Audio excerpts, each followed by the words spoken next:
Buenas noches, bienvenidos a una nueva entrega de Toque Final, la mejor forma de concluir la semana e iniciar la nueva lo mejor edificado posible sobre los acontecimientos más importantes del país y del mundo.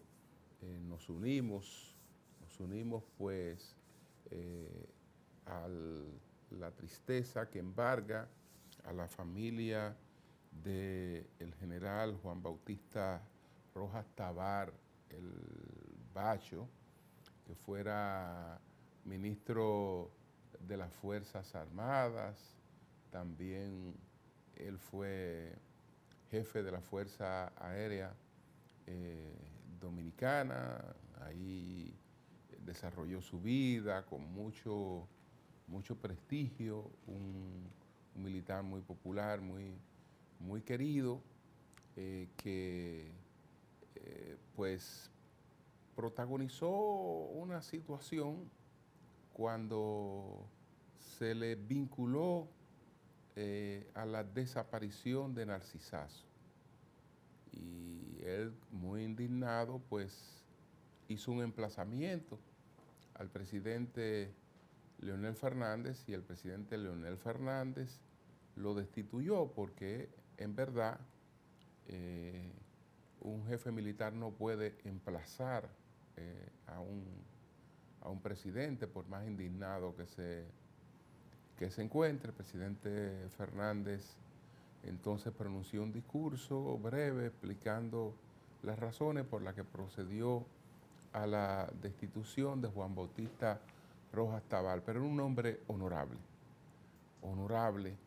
Juan Bautista Rojas Tabar, retirado ya hace tiempo, aquejado de Parkinson, recluido en su casa, en su hogar. Así es que a toda su familia nuestra solidaridad.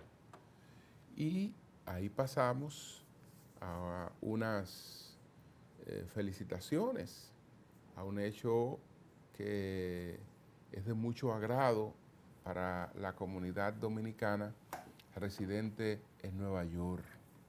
Se produjo el primer vuelo de Arayet a Nueva York, aunque esta vez fue por el aeropuerto de Newark, en New Jersey, pero es lo mismo.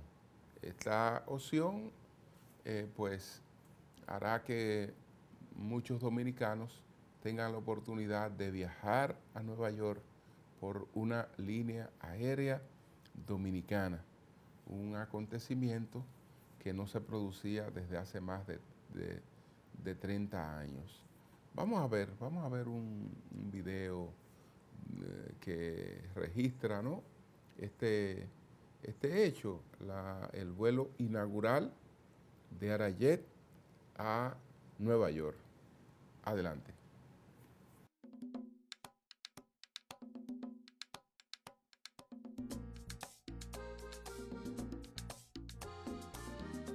Estoy lleno de emociones hoy. Se cumple un sueño de hace 11 años de poder volar a la ciudad de Nueva York.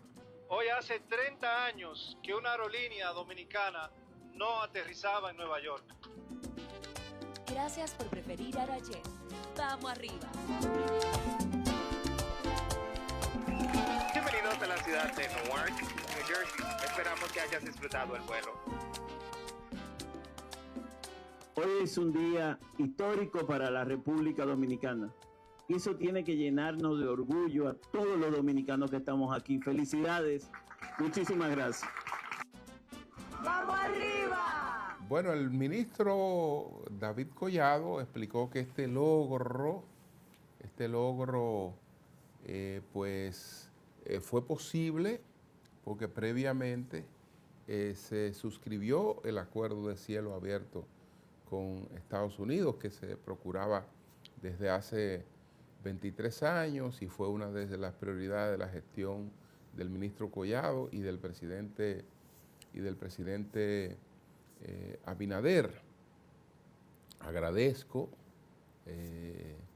al licenciado Manuel Luna, quien es el gestor de Relaciones Públicas de Arayet, que nos invitó a ser parte de este viaje por razones de situaciones que me hacen estar pues en el país. No pude estar presente, pero es como si estuviera allí. Vamos a ver este otro video donde habla el señor Pacheco y habla el ministro Collado. Adelante.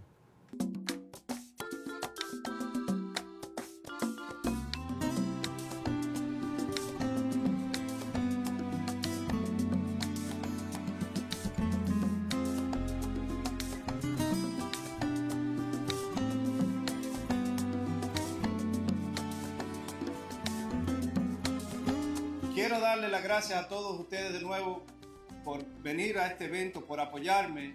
Apoyemos a Arajet, que es la aerolínea verdaderamente dominicana. Muchas gracias. Eso es nuestro país, un país de gente buena, trabajadora, emprendedora, innovadora, que hoy nuevamente hizo historia. Que viva la República Dominicana y que viva Arajet. Muchísimas gracias a todos.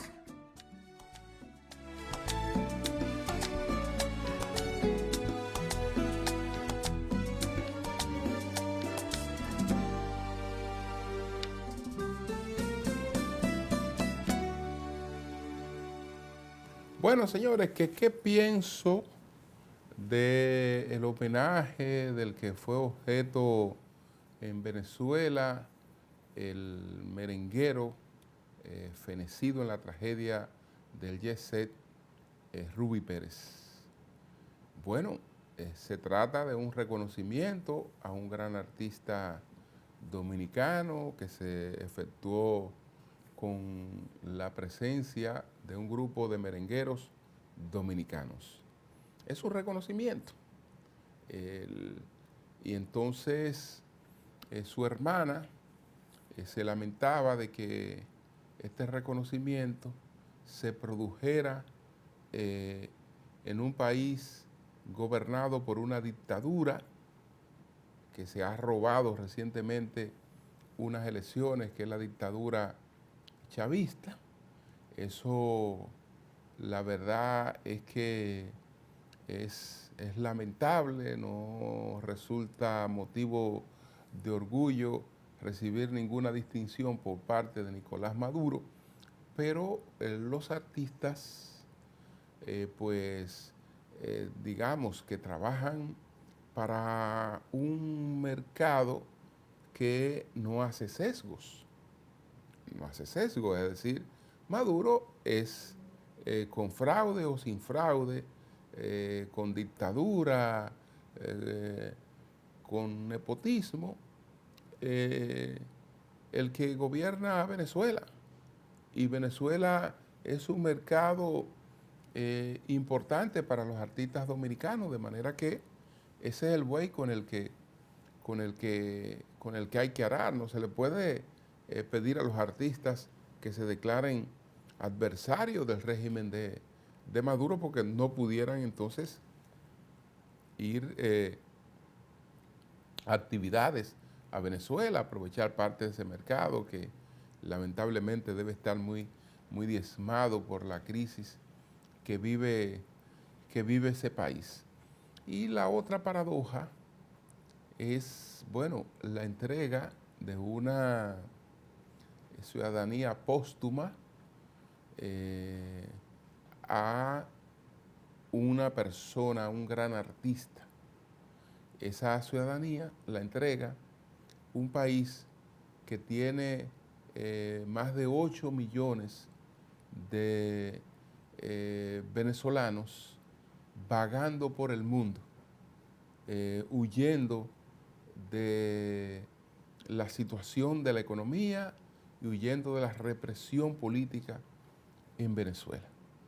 Entonces, son las paradojas, pero repito, los artistas yo creo que se han manejado en función de su negocio, de no afectar su negocio.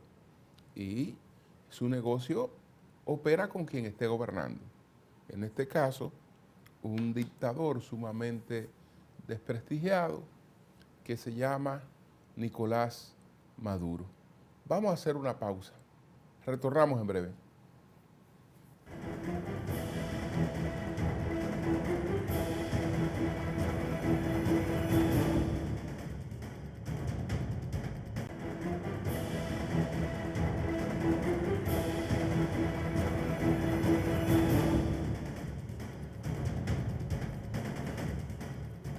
Hay una decisión de la Suprema Corte de Justicia que ignoro si tiene efectos comunes, pero es importante. Es una sentencia en la que el Tribunal Constitucional pues dispone que la Procuraduría General de la República no puede incautar vehículos o retener vehículos de personas que no están enfrentando un proceso penal. Es un caso de una persona con un dealer en Higüey, que su hermano sí enfrentaba un proceso penal, pero directamente la persona, el propietario del establecimiento, a nombre del que están esos vehículos, no presentaba, no estaba en ningún proceso penal. Ok, que estamos investigando al hermano, lo vamos a investigar a él también. Pero un año después, a él no se le había presentado ni ningún tipo de requerimiento. Entonces, por eso es que el Tribunal Constitucional adoptó esta decisión. Dice que, habida cuenta de que a un año de haber sido iniciada la investigación por parte del Ministerio Público, en donde fueron incautados a los hoy accionantes los bienes descritos, no existe un proceso penal en contra de los mismos. Razón por la que es legal y razonable que la acción de amparo es la vía que tiene abierta, toda vez que esta no se encuentra sujeta a cuestiones previas y administrativas. Y en ese tenor procede a rechazar el medio de inadmisión planteado por la procuradora Jenny Berenice y al mismo tiempo dispone que esos vehículos sean devueltos a su propietario. Yo creo que eso establece un precedente importante. Hemos observado muchas injusticias que se toman vehículos, aunque su procedencia esté claramente determinada, que no tienen a veces nada que ver con la investigación que se está llevando a cabo, pero se toman, y sobre todo si esos vehículos están nuevos, tienen su plástico, se toman para ser usados. Y una buena parte de los fiscales andan montados en vehículos que le han sido retenidos de manera ilegal a sus propietarios. Ojalá que esta decisión del Tribunal Constitucional tenga un efecto general para que ese abuso realmente cese. Señores, vamos a presentar de inmediato cuáles fueron los 10 temas de mayor impacto esta semana. Adelante.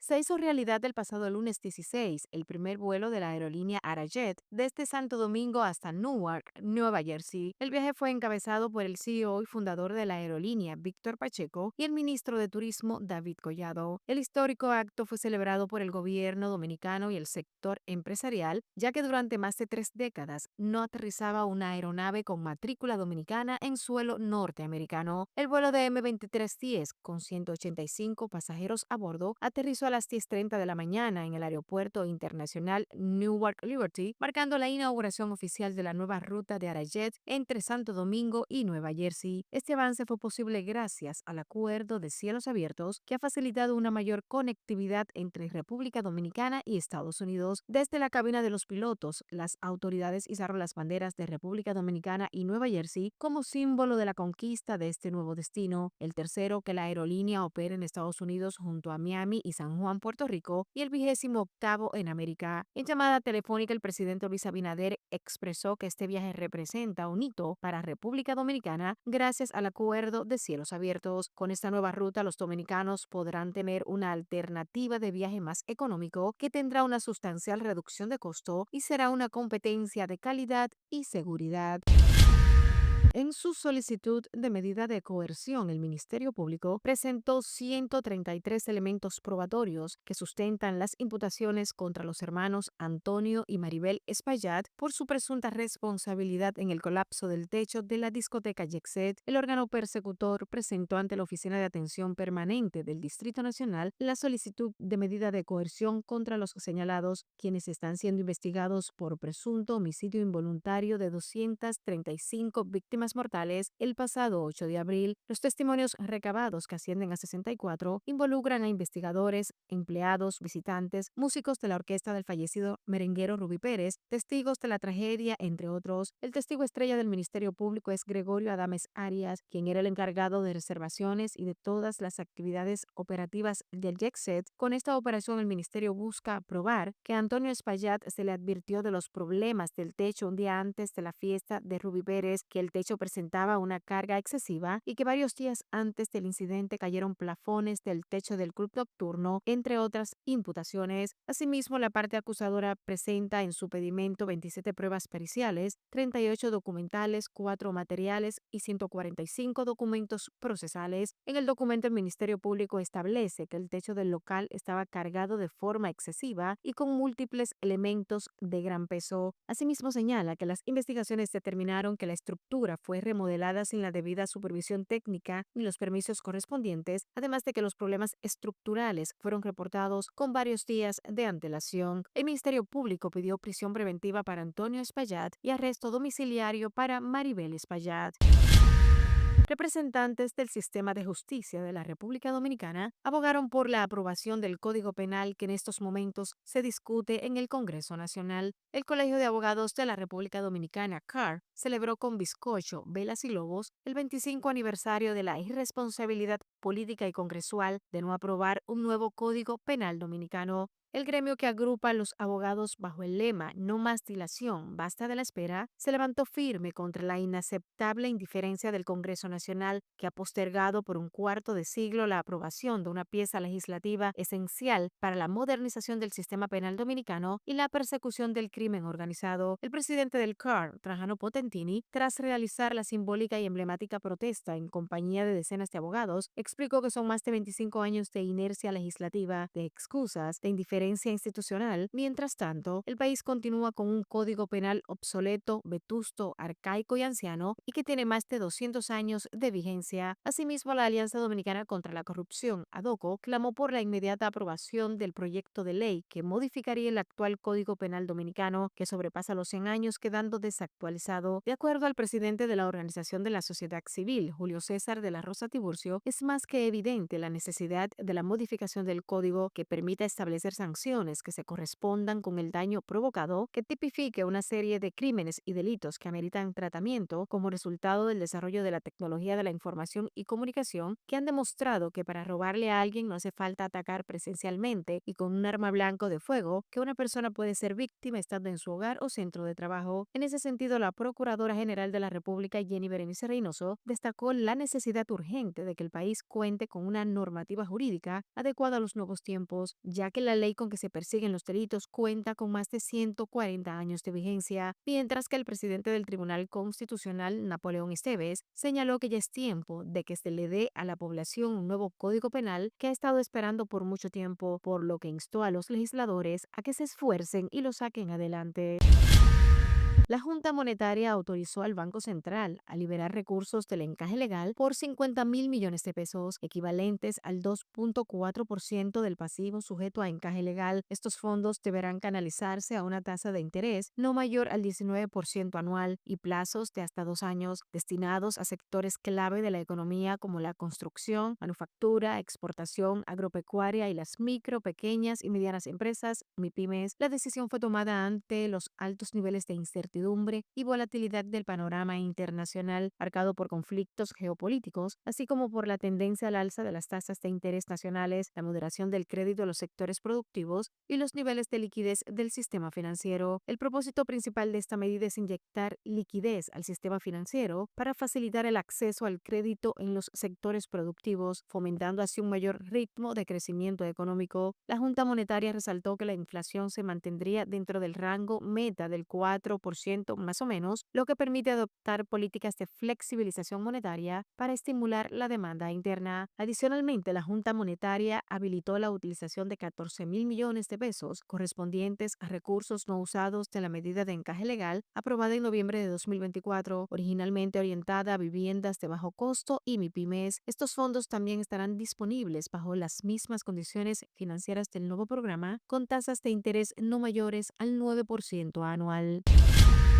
El presidente Luis Abinader indicó que le propondrá al gobierno francés que financie en su totalidad la construcción del tren metropolitano de Santo Domingo. Al realizar un resumen durante la semanal con la prensa de su visita por Europa y su reunión bilateral con su homólogo de Francia, Emmanuel Macron, Abinader indicó que ese país tiene la intención de financiar en un 80% la construcción del proyecto central del denominado Sistema Integrado de Transporte de Santo Domingo. El mandatario informó que presentaron la oferta de que el financiamiento sea de un 100%, porque si es a través del Tesoro francés, como se le denomina al Ministerio de Finanzas de Francia, entonces los intereses son muchos más bajos. El gobernante explicó que aunque hay otros países que han mostrado intenciones de financiar la construcción del tren metropolitano de Santo Domingo, sin embargo se inclinarían por Francia, porque el metro fue construido con materiales franceses. Durante su explicación, el presidente manifestó que la primera etapa de la construcción iría desde la Máximo Gómez con John F. Kennedy hasta la Charles de Gaulle y luego se extendería hasta Boca Chica.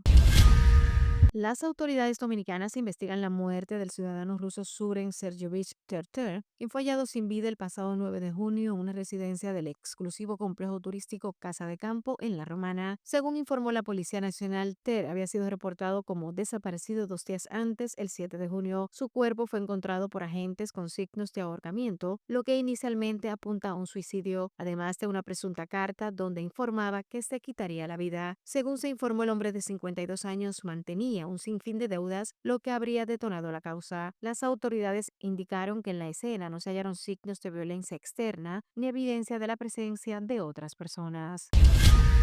En Tel Aviv y Teherán, los equipos de rescate buscan supervivientes entre los escombros. La guerra aérea y con misiles que Israel e Irán llevan décadas planeando ha llegado y es espectacular y aterradora. Las autoridades israelíes afirman que necesitan al menos 2 semanas para degradar las capacidades nucleares y de misiles de Irán. Israel ha lanzado cientos de ataques aéreos desde la madrugada del 13 de junio. Irán ha respondido con salvas de misiles balísticos y drones, aunque solo unos pocos han penetrado los sistemas de defensa de Israel. El objetivo oficial de Israel es eliminar la amenaza existencial que representan el programa nuclear y los misiles balísticos de Irán. Ha dado prioridad a atacar los cuarteles generales iraníes, las residencias de los generales y los lanzamisiles y a lograr el dominio aéreo sobre Irán. En tanto, el cuerpo de la Guardia Revolucionaria Islámica perteneciente a Irán aseguró que logró golpear el centro de planificación de operaciones del Mossad en Tel Aviv. Además, señalaron que también alcanzaron Amán, sede del Mando de Inteligencia de Israel. Se indicó además que un número significativo de altos oficiales y comandantes de inteligencia del régimen israelí fueron asesinados, mientras el ejército israelí comunicó que la Fuerza Aérea realizó una nueva ofensiva aérea sobre el oeste de Irán, en la que impactó varios sitios y decenas de lanzadores de misiles tierra-tierra. Además, se detalló que las operaciones aéreas continúan en el espacio iraní con el propósito de identificar y destruir sitios de lanzamiento que amenacen el frente interno israelí. El enfrentamiento comenzó el pasado viernes cuando Israel llevó a cabo un ataque sorpresivo sobre Irán con el objetivo declarado de interrumpir su programa nuclear.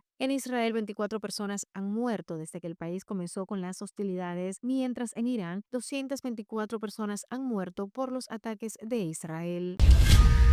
La primera jornada de trabajo de la cumbre del G7 en Kananaskis, Canadá, terminó el pasado lunes con un sobresalto tras el inesperado anuncio del presidente estadounidense Donald Trump de que el conflicto entre Israel e Irán lo obligó a abandonar la reunión un día antes de su conclusión. El anuncio del regreso de Trump a Estados Unidos coincidió con la llegada a Canadá de la presidenta mexicana Claudia Sheinbaum, cuyo principal motivo para viajar a Kananaskis era reunirse con el presidente estadounidense y tratar el conflicto comercial entre ambos países. Otros afectados por la precipitada salida de Trump son los presidentes de Ucrania, Volodymyr Zelensky, y Brasil, Luis Inácio Lula da Silva, quien como Sheinbaum tenían programados encuentros con el líder estadounidense para tratar temas bilaterales. Durante toda la jornada, el explosivo conflicto armado entre Israel e Irán había dominado las conversaciones de los líderes del G7, junto con la situación económica global y en particular los aranceles impuestos por la administración estadounidense. En el terreno comercial, la jornada del G7 estuvo marcada por los anuncios de la aceleración de las negociaciones entre Estados Unidos con el Reino Unido, Canadá y la Unión Europea para intentar resolver la guerra arancelaria. Poco después, la presidenta de la Comisión Europea, Ursula von der Leyen, reveló que en su reunión bilateral con Trump, los dos habían acordado dar instrucciones a sus equipos para acelerar la negociación comercial. Primero, Trump y el primer ministro británico Keir Starmer comunicaron que habían firmado un acuerdo comercial mediante el cual el Reino Unido evitará algunos aranceles, y finalmente el primer ministro Mark Carney afirmó que Canadá y Estados Unidos también habían acordado dar un impulso a sus negociaciones comerciales para tener listo un tratado en un plazo de 30 días. El traspaso de Rafael Devers desde los Red Sox hacia los Gigantes, oficializado el pasado 15 de junio, no es una transacción cualquiera. Representa un giro profundo en la estrategia de ambas organizaciones y ha provocado reacciones intensas tanto en los pasillos ejecutivos como en las gradas. Los Medias Rojas no creían que Devers estuviera a la altura de las responsabilidades de liderazgo que vienen con un contrato tan grande y tuvieron suficiente. Devers pasó la primera parte de la temporada en los titulares por las zafras equivocadas. Se mostró públicamente descontento con la incorporación de Alex Bregman, que le desplazó de la tercera base, ya que el régimen anterior de la organización le había prometido que permanecería en esa posición, y rechazó la idea de pasar a la primera base cuando Triston Casas sufrió una lesión que puso fin a la temporada. Sin embargo, el movimiento del pasado domingo por la noche fue una sorpresa para todos fuera de las organizaciones Boston y San Francisco. San Francisco adquiere un bateador consolidado en plena forma, 285 de promedio, 15 cuadrangulares y un OPS de 905 en 73 partidos. Devers firmó una extensión de contrato de 10 años y $313.5 millones en enero de 2023. El acuerdo comenzó en 2024 y se extiende hasta 2023, que es la temporada de 36 años de All-Star. Según los informes, los Gigantes cubrirán la totalidad del acuerdo. No hay dinero cambiando de manos, por lo que San Francisco está haciendo un gran compromiso con un jugador cuyo enfoque se desgastó en Boston, mientras que los Medias Rojas liberan una gran cantidad de dinero y se vuelven hacia Bregman y su trío de jugadores más jóvenes para ayudar a anclar la alineación en el futuro.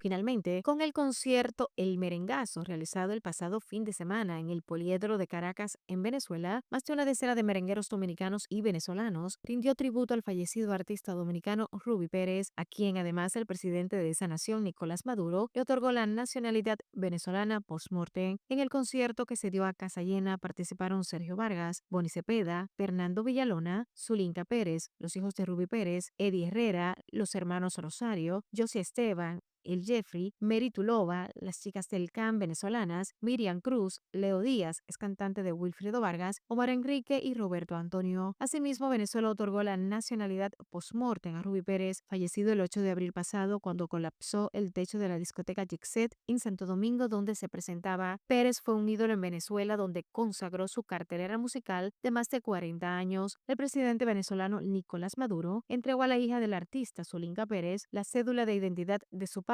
junto a una condecoración en una ceremonia en Caracas.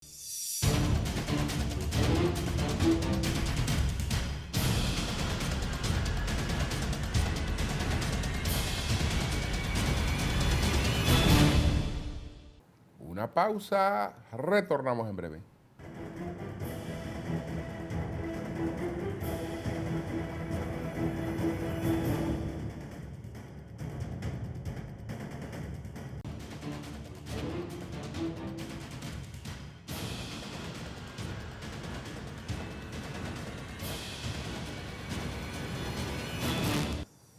¿De dónde viene, dónde se asienta el conflicto entre Israel e Irán?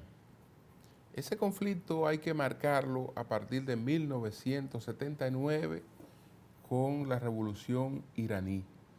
Esa revolución iraní desaloja la dinastía Pahlavi y entonces proclama una república islámica que es la república de los ayatolás. Entonces, esa república es chiita. Inmediatamente cambia su postura frente a Israel, hasta que fue gobernada por el Shah de Irán. Irán, pues, había apoyado el reconocimiento de Israel y se comportaba como un país aliado, como un país que podía vivir en armonía con Israel. Sin embargo, a partir de la República Islámica, las cosas cambiaron. Las cosas cambiaron y entonces Israel empezó a percibir a Irán como una grave amenaza. Esa amenaza se hace más, digamos, gravosa cuando Irán empieza a enriquecer uranio y va quedando bajo la sospecha de que está en los preparativos de armamentos nucleares que se alcanzan a partir del enriquecimiento de uranio por encima de un 20%. Entonces, Israel siente que es el principal perjudicado de que Irán llegue a disponer de un armamento nuclear. Irán tiene un pacto que le impide, tener armamentos nucleares. Lo suscribió, en los años 70. Ese pacto de por el acuerdo de no proliferación de armas nucleares. En 1970 lo firmó Irán, pero desde hace tiempo la comunidad internacional, sobre todo Estados Unidos e Israel, tienen, digamos, la intuición de que Irán se está preparando para construir armamentos nucleares. Por eso Israel entiende que debe evitar que eso ocurra y esta semana inició una campaña de ataques con misiles contra Irán. Irán los respondió y ambos países están enfrascados en esta guerra. Pero ¿qué pasa? Que además de esta situación, Estados Unidos, que la semana pasada en una conversación con Putin le pidió que mediara para evitar que Irán alcanzara armamentos nucleares, ha hecho varios pronunciamientos. El presidente Donald Trump. El primero mandó a que todos los habitantes de Teherán, la capital de Irán, desalojaran, que se fueran de ahí, lo que indica que esa capital iba a ser bombardeada por todas partes. Después, al día siguiente, pidió la rendición del líder iraní y la rendición incondicional, que por suerte el líder iraní le respondió Ali Khomeini que él no se iba a rendir, que Irán no era una nación que se rendía. Habrá que ver a partir de esa declaración que hace Trump. Yo creo que lo que ha interesado es negociar y que lo que Estados Unidos debe privilegiar es la negociación. Que Irán no puede, digamos, entender que con el solo hecho de repetir que no tiene armamentos nucleares, que no está en construcción de armamentos nucleares, con el solo hecho de repetir eso, no se le va a creer. Irán tiene que someterse a inspecciones de la Organización Internacional de Energía. En todo, digamos, su parque, en todos sus parques fisibles, debe someterse a una revisión para demostrar si es cierto que solamente enriquece uranio con fines civiles. Si no se somete a esa evaluación, la palabra de Irán no resulta creíble. Si queremos paz, pues Irán sabe que tiene que ceder en ese sentido, porque lo que pudiera venir si Irán se envalentona es una catástrofe. Es realmente una catástrofe de consecuencias impredecibles desde el punto de vista de la economía y de toda la incertidumbre mundial que arrastra. Una pausa, retornamos en breve.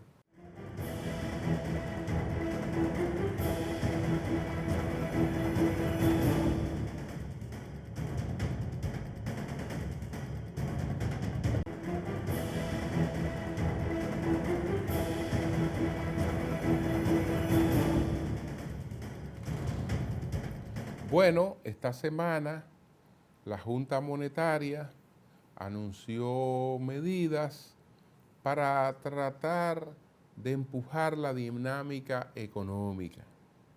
La gente dice que no aparece un peso por ninguna parte. Lo que le decía una señora a Danilo Medina esta semana, que se ha hecho muy difícil verle la cara a 100 pesos. La Junta Monetaria quiere estimular el circulante del dinero. Por eso dispuso una medida de desencaje legal por unos 50.000 millones de pesos dirigidos a sectores productivos, entre ellos a los constructores de viviendas. Se titula que fue de 81.000 porque entonces hay 14.000 que habían quedado de una medida anterior y hay otros 17.000 que había que reponerlo ahora y van a dar unos meses más para que se mantengan como parte del dinero disponible para ser prestado a quienes quieran empujar y estén empujando algún tipo de proyecto. La intención, muy buena la intención, pero eso se ha repetido varias veces y los resultados no han sido los esperados porque lo que eso ha servido a algunos de manera especulativa.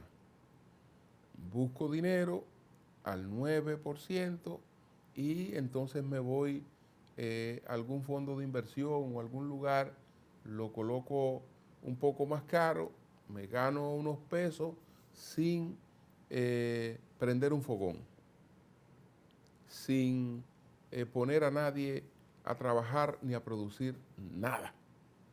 Entonces, en el fondo, la economía no se dinamiza de esa forma. Entonces, ese es uno de los inconvenientes. El otro es que, Esto indica que ahora vamos hacia una política expansiva, pero estábamos en política de restricción y no hay como una coherencia entre si la política que vamos a adoptar es de restricción o si la política es expansiva. Entonces están esos inconvenientes. Por eso es que es una buena noticia, pero uno no la recibe como algo que necesariamente va a tener los efectos que se esperan. A propósito de ese tema, nuestro equipo, para las 3 preguntas, pues conversó con el distinguido economista Raúl Ovalle y, entre otras preguntas, indagó sobre el impacto que pudiera tener este desencaje, estas medidas de desencaje legal que aprobó la Junta Monetaria. Adelante.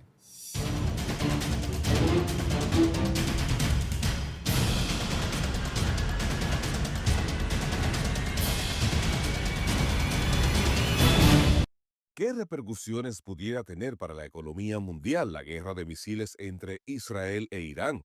¿Y cuáles serían las consecuencias para la economía dominicana? Esta situación agrava un entorno geopolítico que ya estaba caracterizado por incertidumbre.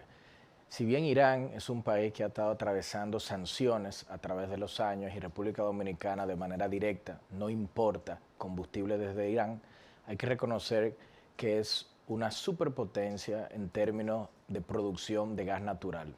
También hay que reconocer la ubicación geográfica de este país. Está ubicado en el Golfo Pérsico y está rodeado por un sinnúmero de países que son productores de combustible, como por ejemplo Arabia Saudita, los Emiratos Árabes, Qatar, Bahrein y por supuesto el propio Irán, que es un gran productor de gas natural. Las aguas territoriales de Irán incluyen el llamado o el famoso Estrecho de Hormuz, un estrecho de 50 kilómetros por donde atraviesan muchos de estos combustibles que se producen en esa zona. La medida entonces que este conflicto se extienda y que el Estrecho de Hormuz entre en riesgo de ser intervenido por los iraníes como una forma de defensa, eso podría llevar a un incremento sustancial en los precios de commodities energéticos como el petróleo, el gas natural y otros, además de, por supuesto, interrupciones en las cadenas de suministro globales. De esto ocurrir, en la República Dominicana veríamos incrementos en precios de petróleo, gas natural, afectando nuestra factura petrolera, afectando potencialmente el tipo de cambio, afectando potencialmente las cuentas fiscales, y por supuesto encareciendo a corto plazo el proceso productivo. La esperanza aquí es que este sea un conflicto que pueda contenerse en el corto plazo. ¿Cómo evalúa la nueva medida de desencaje de 50.000 millones adoptada por la Junta Monetaria para dar impulso a la economía en algunas áreas? ¿Puede disminuir el costo de los préstamos en República Dominicana sin que haya ocurrido lo propio en los Estados Unidos? Considerando que la economía dominicana viene desacelerándose desde hace varios meses y que actualmente está creciendo alrededor del 2%, esto es, menos de la mitad de su crecimiento de tendencia, esta medida por parte del Banco Central de un programa de liberación de encaje de cerca de 80.000 millones de pesos es una medida en la dirección correcta, una dirección hacia una menor restricción monetaria que ocurre lamentablemente en un contexto de restricción de la política fiscal caracterizado por niveles de inversión pública en mínimos históricos. Por supuesto que la política monetaria, es decir, el impacto que van a tener estas medidas sobre la actividad económica, sobre las tasas de interés, ocurre con cierto rezago, que los economistas han medido entre 6 y 9 meses, por lo tanto uno podría esperar que los efectos de estas medidas comiencen a sentirse hacia final de 2025, principios del año 2026. Y a corto plazo, esto podría llevar a que en algunos sectores clave, como el sector de la construcción, como las pymes, puedan acceder a facilidades crediticias a tasas de interés mucho más baratas. También veremos presión sobre el tipo de cambio, que posiblemente ronde cerca del 4% de depreciación en lo que resta del año, producto de esta medida, como el sacrificio natural de que las tasas de interés se reduzcan. ¿Qué oportunidades tiene el gobierno de incrementar la inversión pública que alcanza el más bajo nivel de los últimos 30 años? Es importante reconocer que la inversión pública es una pieza fundamental en la estrategia de desarrollo nación, pero no solamente debemos entenderla en el horizonte temporal de mediano a largo plazo, como un mecanismo de cerrar brechas de infraestructura, brechas habitacionales, como por ejemplo los acueductos, los puertos, las carreteras que el país tanto necesita. También la política fiscal vía la inversión pública juega un rol en el corto plazo para mitigar los efectos negativos de una desaceleración económica como la que actualmente está viviendo la República Dominicana. Cuando la demanda externa y la demanda privada se desaceleran, entonces la política fiscal vía la inversión pública tiene un rol de incrementar la demanda pública y compensar la caída de la economía. En ese sentido, es importante que las autoridades adopten programas contracíclicos, como decimos los economistas, de incremento de inversión pública en distintos proyectos de infraestructura y por supuesto con un enfoque territorial. Proyectos como la carretera del Ámbar, acueductos en la zona este del país que son tan necesarios y por supuesto soluciones para los problemas de transporte y congestión que tiene el Gran Santo Domingo son uno de tantos proyectos que pueden ser implementados en esta situación. ¿Requiere para esto una reforma fiscal el país? La realidad es que no. Hoy en día el gobierno cuenta con recursos por el orden de 200.000 millones de pesos depositados en las cuentas públicas del Banco del Estado, que bien pudieran utilizarse para incrementar la inversión pública sin que esto implique un incremento en el endeudamiento público de la República Dominicana.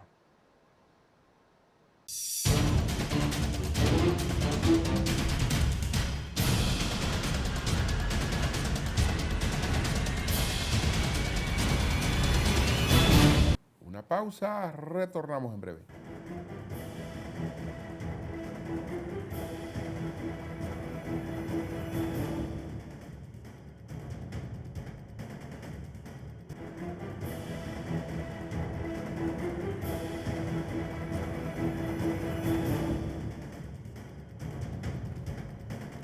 Bueno, hablemos de la reunión del G7 que se celebró esta semana en Canadá.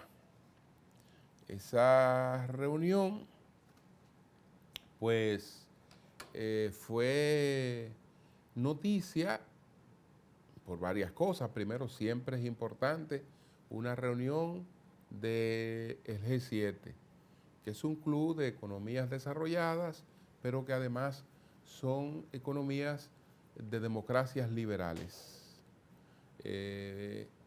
Por eso no están otras economías, porque no tienen democracias liberales, aunque hay otras con democracias liberales que no forman parte del G7. Hay un grupo más amplio, 3 veces más amplio, que es el G20. Entonces, ahí sí están todos, pero aquí el G7.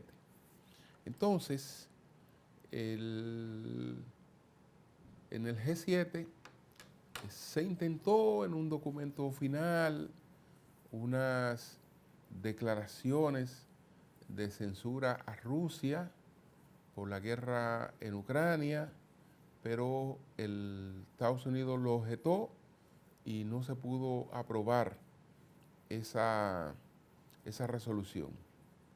Yo creo que es correcto que si se está tratando de buscar que se vaya a una mesa de diálogo, que mientras eso ocurre, pues aprobar una resolución de condena no contribuye a eso. Además, Donald Trump tiene la percepción de que la guerra en Ucrania fue producto de que pues Rusia fue sacada de lo que hoy es G7, que con Rusia era G8.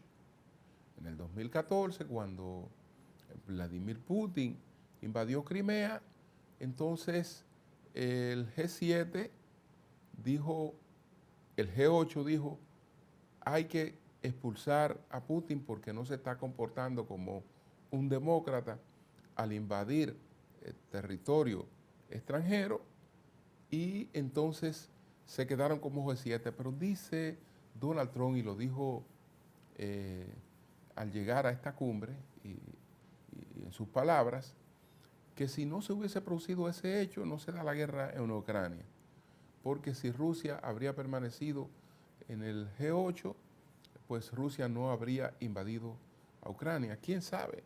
¿Quién puede realmente asegurar eso? Pero sin duda alguna también es entendible que si hay mayores posibilidades de diálogo, de concertación, pues se pudo haber evitado el extremo al que se llegó.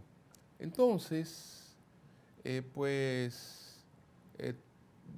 además de la situación en Ucrania, resulta que Trump abandona la reunión por la crisis en Siria. Pero interesante porque la reunión del G7 se dio en Canadá. Allá tuvo que Trump, el hombre que ha amenazado a Canadá con convertirla en una provincia estadounidense, y a ser recibido por un primer ministro que ganó las elecciones porque era el que confrontaba la política de Trump. Así son las cosas. Buenas noches.